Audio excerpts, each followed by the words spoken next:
ఎవరిది డ్రామా ఇది? ఆ కెన్స్టార్ జోలికి ఎందుకు వెళ్ళరు?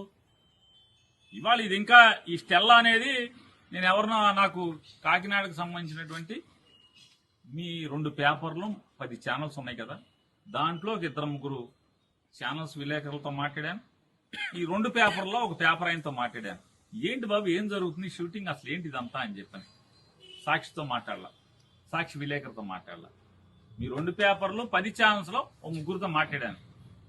మాట్లాడితే వాళ్ళు చెప్పేది ఏంటంటే, సార్ ఇదంతా పెద్ద డ్రామా, ఇది ఈ స్టెల్లాలో పవన్ కళ్యాణ్ గారు సీజ్ ద షిప్ అన్నాడు కదా స్టెల్లాలో, ఆ స్టెల్లాలో దగ్గర 36 మంది ఎక్స్పోర్టర్స్ కలిసి 35,000 టన్నులు ఎక్స్పోర్ట్ చేయడానికి దాన్ని తెచ్చుకున్నారు. 36 మంది ఎక్స్పోర్టర్స్ 35,000 టన్నుల్ని ఎక్స్పోర్ట్ చేయడానికి తెచ్చుకున్నారు. మనిషికి 1000 టన్నులు రమారమ్మి 1000, 1500, 500 టన్నులు ఒక్కొక్కడికి ఒక మాక్సిమం 400-500 టన్నుల నుంచి ఉన్నారు ఒక్కొక్కళ్ళు. ఇప్పటికి ఒక 3,000 టన్నులు లోడ్ అయింది, ఇంకా 32,000 టన్నులు లోడ్ చేయాలి. కానీ కెన్స్టార్ అని ఉంది అసలు సినిమా. అక్కడ ఒకే వ్యక్తి, ఒకే ఎక్స్పోర్టర్ 42,000 టన్నులు బియ్యాన్ని ఎక్స్పోర్ట్ చేస్తున్నాడు. ఈ 2 అక్కడ లంగరేసి ఉన్నాయి, 2 లోడ్ అవుతున్నాయి. ఆ కెన్స్టార్ కి మాత్రం వెళ్ళరు. ఈయన కెన్స్టార్ కి ఎందుకు వెళ్ళరంటే, ఆయన సీను అని చెప్పని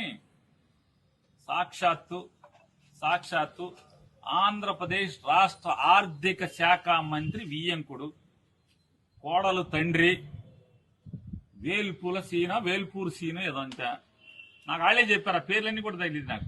వేల్పూరు సీను ఈ రాష్ట్ర ఆర్థిక శాఖ మంత్రికి వియ్యంకుడు. అతను ఒక్కడే 42,000 టన్నులు ఒకే షిప్ మొత్తం ఇది 35,000, 36 మంది 35,000 టన్నులు 36 మంది లోడ్ చేసి బయటకు ఎక్స్పోర్ట్ చేస్తున్నారు. నైజీరియానే అక్కడికి వెళ్తుందంట ఆ వేల్పూర్ సీనుది. ఆ వేల్పూర్ సీను ఒక్కడే 42,000 టన్నులు ఎక్స్పోర్ట్ చేస్తున్నాడు. ఏ దాంట్లో ఉండవా? దాంట్లో లేవా అంటున్నా? దాంట్లో దొంగ బియ్యం లేవా? పీడిఎస్ బియ్యం లేవా? దాంట్లో చూసారా? చూడరా? ఏ వేల్పూర్ సీను అయితే మన కళ్ళకి గంతలు కట్టేసుకుంటారా? అంటే గుర్రానికి కళ్ళకి గంతలు కడతారు, రోడ్డు ఎంబటి వెళ్ళాలి, అటు ఇటు చూడకూడదని.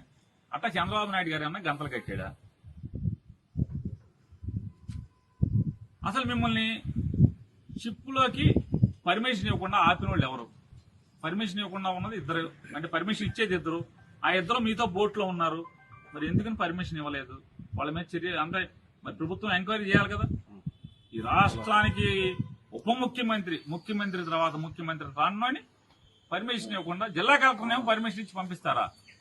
ఈయనేమో పర్మిషన్ ఇవ్వకుండా ఆపేస్తారా? అంటే కరేపాకులాగా ఎలక్షన్లు వాడుకుని వదిలేస్తారా? ఏంటిదంతా ఈ తంతు? మీరు కెన్స్టార్ దగ్గరికి ఎందుకు వెళ్ళరు?